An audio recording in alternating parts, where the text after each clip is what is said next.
Welcome back to Viewpoint. The pressure group Action for Housing formed in July 1981, exactly 40 years ago. I'm joined on the set now by founding member Henry Pinna and by former Housing Minister Pepe Baldachino.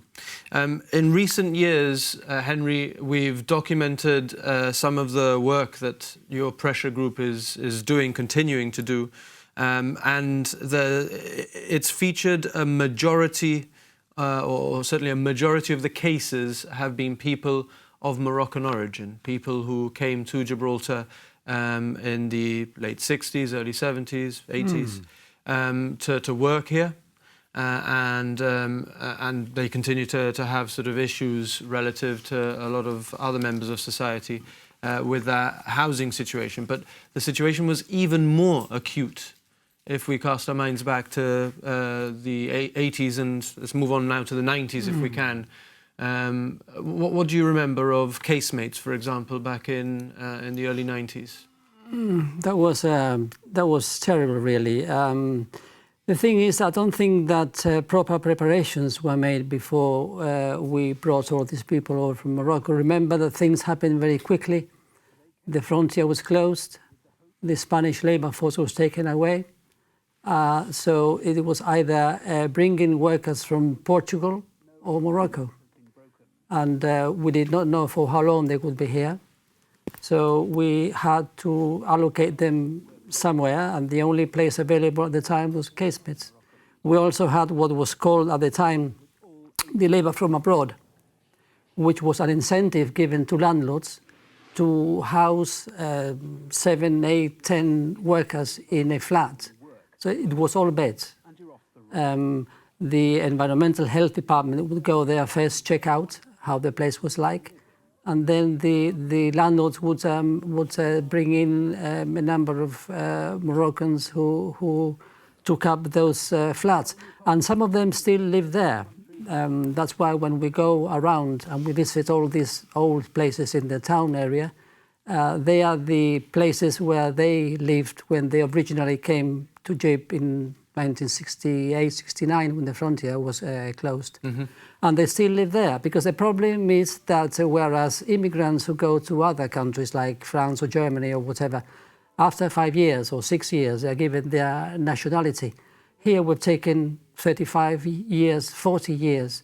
So by the time they got their passports, they are elderly, they are sick, and still living in the same horrific places where they moved into when they came and they were young. So I think that they are the forgotten ones, and it pains me when some people call them Moros. They're not Moros. They are Gibraltarians of Moroccan origin who have as much right as I have or you have for a decent home. And I think we owe to them to be, for them to be allocated decent homes. Some of them are already being allocated. But I think it'll still take a number of years before the whole collective is adequately housed. That is why I think that they are being the forgotten ethnic group, because they were the last ones to arrive in Gibraltar from Morocco. Before that, we had the Maltese, and then before that the Genoese, and so on. But I mean, Gibraltar is a melting pot. And we should welcome everyone who works here, pays their taxes, pays their social insurance, and they should be given equal rights without any racial prejudice. So, Pepe, Henry's brought us up to present day, but let me ask you to cast your mind back to the early 90s. That footage that we saw a few minutes ago was from 1992. A dormitory. Each dormitory had about 40 people. A total of 800 individuals who came to work here from Morocco were living there, and they were sharing just 3 bathrooms. I mean, desperate times, I suppose, no? I didn't have direct responsibility for that, but I will not shy away. They had a collective responsibility being in government. But you have to look at it from the point of view of that the frontier closed. We had to bring in labor from abroad. We didn't even have houses to accommodate to our people. I am not trying to justify that, but that was the scenario. Reality of the Gibraltar reality 92. of what it was. The question of people living in one room that Henry has mentioned was even worse than that. Mm-hmm. Because the public health ordinance, which was called down now is called Acts because mm-hmm. we got a parliament, was amended by the then government, which I opposed from the opposition, and removed that there could be more people and the public health officer could no saying, mm-hmm. right? So they removed the part where you can have 5 person per square thing. They removed that from the ordinance, and now the powers no longer existed for the public health officer to check if there were 5, 20 or 30. That was the scenario, and we objected from the opposition. When we came into government, one of the things that we did, because we found out that there were landlords that were evicting some of these persons that were in the labor from abroad, and Henry is quite right, there are still some. I changed the law, because that was my responsibility from the government, and put the labor from abroad into what was the then Landlord and Tenants Ordinance. So they were protected, at least that they had that protection. The money, the rent that they paid remained the same so long as they were there. So the landlord couldn't lose out, but they could no longer evict because it was protected under the Landlord and Tenants Ordinance. There are still properties under that criteria. There are still people living in what was used to be labor from abroad, but mm-hmm. they are protected by the landlord tenants, and when they repeal the landlord tenants, is now protected under the Housing Act 2007. So that protection I was able to give them. The Casemates, look, is not something to be proud of, but one has to consider the reality of what we were living at that time. Mm-hmm. Henry, tell us a little bit, if we move on to the later 90s and early noughties, the 2000s, another significant shift in society that left people requiring more houses was divorces. Can you tell us about that? Yeah, that's, I would call it a more modern phenomenon, which was not so prevalent in the 70s or the 80s. But, I mean, life goes on, society changes, people's mentality change, mm-hmm. and for whatever reason, there are many more divorces nowadays than there were before.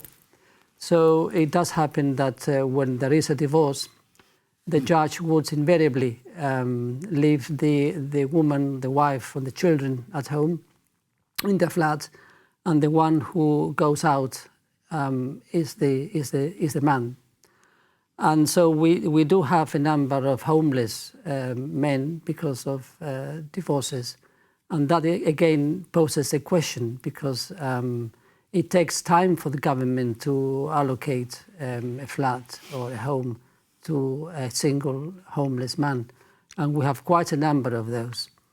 And the problem is that although the situation is not as bad as it was 40 years ago, we still have a lot of people who have to wait a long time for an allocation. The homeless, the social cases, the medical cases, particularly the A+ and the A's, they still have to wait a long time to be given an allocation. And that is something that we keep on harping upon, because it is a reality out there and something that needs to be tackled urgently. And it is not happening. So in terms of documenting the different government housing projects that came to to be in the late 90s and up until 2011 under Sir Peter Caruana's GSD government. We had Harbour Views, Mid-Harbour Estate, Bay View and Nelson's View, which were constructed. You left Parliament after, well, I can't remember when. 2003. 2003. But you will have followed the housing waiting list numbers. What can you tell us of what happened after you... Let me, because Henry just brought up a point and you want to and counter maybe it. I am, some people will probably thank me and others might probably criticize me. Well, the first thing I did when I went into the housing department, and this was two or 3 days after I had been elected. 1988. I said on allocation of houses, because remember one thing, government allocation of houses is done to the family. It depends on your family composition, is the rooms that you get. The tenancy was given to the man, to the husband, right? And I said, no. If we are allocating to a family, then it must be a joint tenancy between the husband and the wife. Precisely because if there is separation on anything, then let a judge decides who should stay with the flat. If I were a judge, I will allocate the flat to the person that has control of the children, if there are any. So that's one of the first things I did. And then there was not the equality thing as it is. That was an egalitarian as idea, it is though, today. yes. But I thought that was an important aspect of what the changes had to be. Mm-hmm. When you allocate to a family. The family is that you cannot give a tenancy to the children because they are underage, mm-hmm. but the wife has Otherwise one. it should be and shared. Then if there's a separation, seems fair enough, let them fight it out in court. So the GSD years, what did you make of of how well they catered for the demand? Like I started before, housing has to be a comprehensive policy. When we got back MOD, which was MOD houses or dwellings from the MOD that were returned to the government, which was done by my good friend Michael Fitton. Then once it was passed on to me. There was Ediot's Battery, where I live, Transport Lane, Straight View. There were quite a few. So what we did is, that one have to take into consideration, look, the rent in my time that the government was getting was about £3 million. The recurrent expenditure of housing was 5 million. So what we did I said, well, we give self-repairing leases, 21 years, first repairing leases. That means that tenants have to look after their own property. Tenants had to form a committee, and that the square that we put was £1 in our square, 18p less than La Laguna, which was the one that was paying less rent, and they had to maintain it. So and that gave me the opportunity also to move people who are living in substandard condition, because I gave my commitment to the people living in North Gorge that they would be the first one to be offered one of those houses, and that would happen.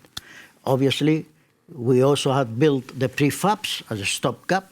We had until we put our policy in motion, and obviously the people that were living there were very high in the waiting list. We also offered it to them, and then we went to people who released government accommodation. And in that way, we were now catering for people living in substandard condition, people who are very high in the waiting list, and people who releases government accommodation, which then we could allocate to other people in the waiting list. So there is a difference in home ownership, if that's what you're asking me. So it doesn't make any difference how many houses you build if you don't have an aim and if you don't have a policy to implement it, because you can build any, but you must have a clear policy what you want to aim at and what is that you want to achieve with.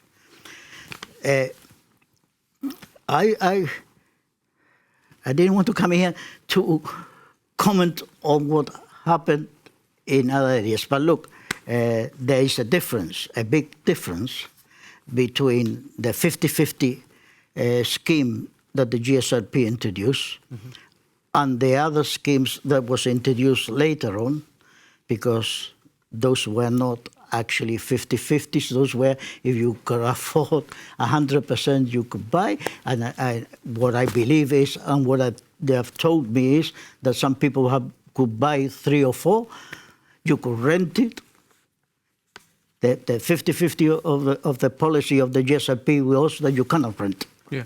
I should say at this moment that we did invite the 3 former GSD housing ministers to join us tonight, but they were unable to oblige. So, in the interest of fairness, I mean, you can comment as you. I wouldn't have entered into any controversial. I'm just trying to go through chronologically.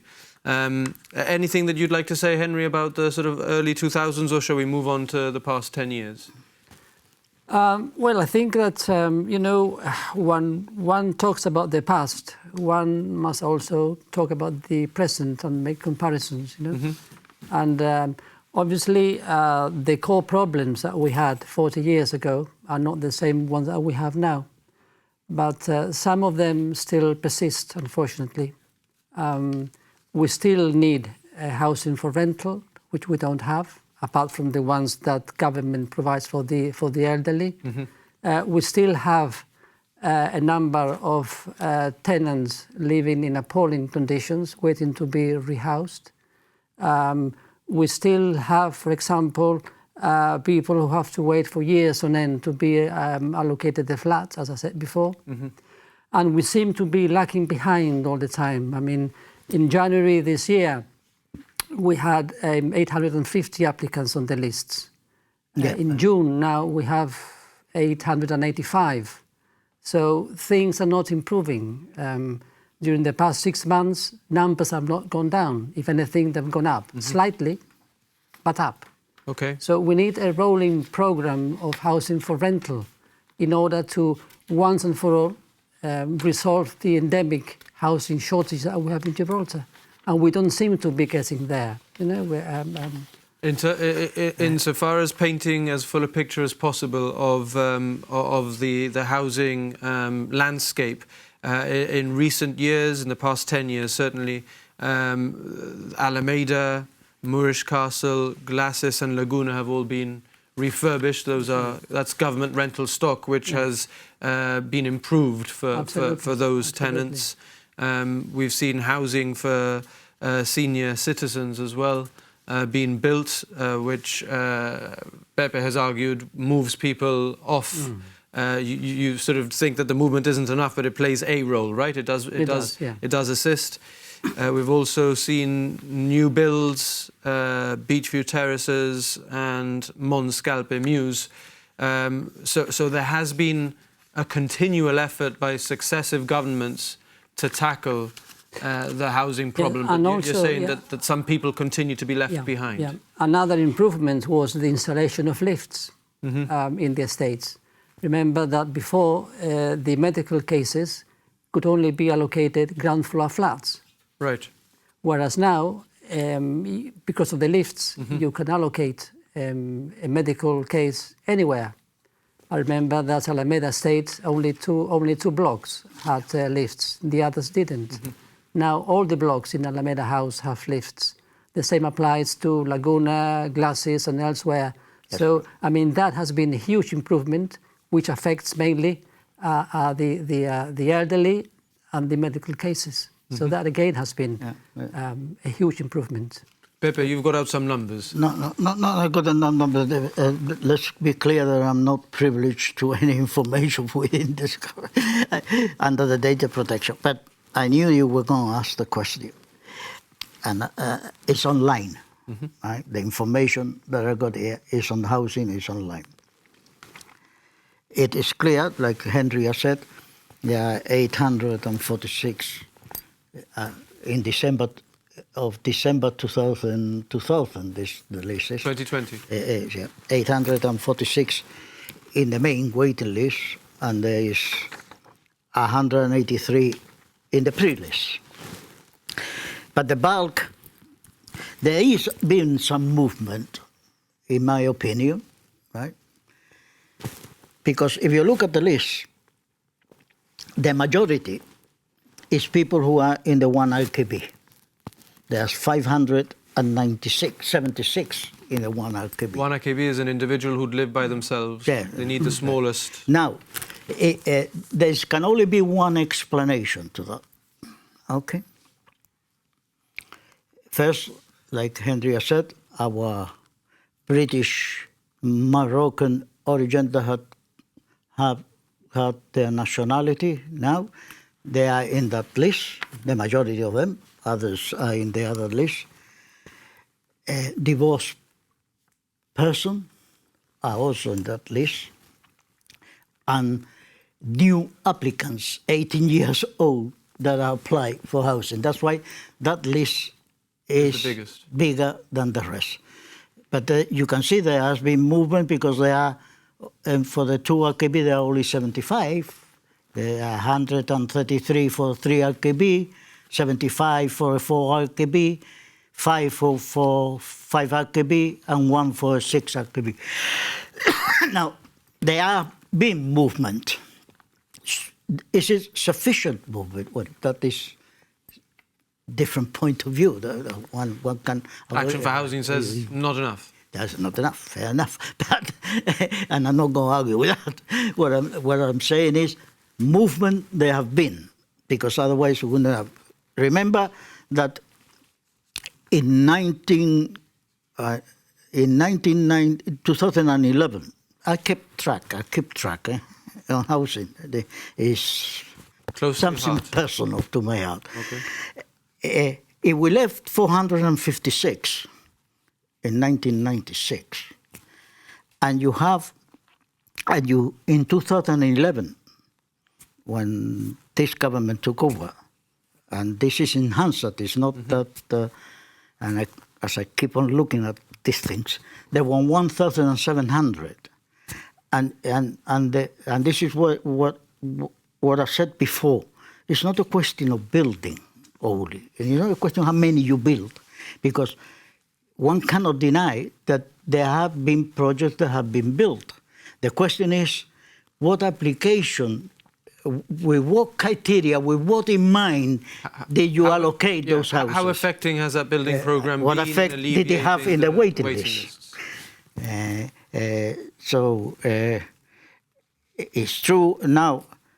It's also true that 40 years ago or 30 years ago, when I was there, the conditions that we are seeing, especially from our friend and now British Moroccan origin, those houses did not have those conditions. It's been deteriorated by years. Some of them is because there have been no maintenance to the flat where there should have been maintenance in some sense. So we have to find a solution to those problems, yes. Okay, is part of the solution means testing, Henry? Means testing has got to do with the recovery of rent. I mean, that does not in any way alleviate the housing waiting list. The question of means testing is one which has to do with fairness. You can't have, well, I think it's unfair to have a family who is drawing in, I don't know, £80,000 a year, and they are paying £100 in the way of rent. when you have other people paying huge mortgages or paying exorbitant rents in the private sector. So it's a question of, distribution of wealth. Because if people who earn a lot of money were to pay a reasonable rent for their rental in government accommodation, then government would have more money, perhaps, to build more housing for those who need them. So that needs to be looked into. We know that perhaps it would be unpopular. Governments might not wish to go along that route because they might think that they would be losing votes. But we think it's something worthwhile looking into. But that's got nothing to do with the waiting lists. You think that the waiting lists would be best tackled by building more housing for rental? At the moment, yes. Unless government is prepared to invest money in providing more housing for rental, the waiting list will grow and grow, and the problem will remain worse than it is nowadays. Okay. Very, very final thought. Are you hopeful that that'll happen? Well, we shall keep on trying. It's up to government eventually to deliver or, to change their policy. At the moment, they are adamant to construct any more housing for rental, apart from those that they intend to build for the pensioners. They say they're going to construct the so-called affordable housing schemes first and then see how much remains thereafter. The so-called affordable housing scheme. Quoting both of you, so I'm safe to do so. Pepe, very, very short. Are you hopeful that the housing situation can be improved? Yes, of course. One is always hopeful of everything, so long as you apply the right criteria and the right policies. Yeah, on the question of rental, very, very quickly, what you cannot do, it was what the ACR tried to do, which I objected, and the GSRP objected, and what the GSD tried to do is to sell part of the housing stock in different estate. Because if you do that, the government is the biggest landlord in Gibraltar. It has almost, in my time, it had 5,000 flats. Now you have to put that into use, and you cannot sell them off because if you have to build more, then it will cost you more than what the money that you collected. Yeah. All right. Well, thank you ever so much, Henry Pinna of Action for Housing and former government minister, housing minister, Pepe Baldachino. Viewpoint has been discussing housing issues over the 40 years that Action for Housing has been active. Next week, we'll continue the conversation. We'll hear from some of the volunteers who've been working with Henry over the years. Thanks again to Henry and to Pepe, and thank you for watching Viewpoint. Good night. Thank you.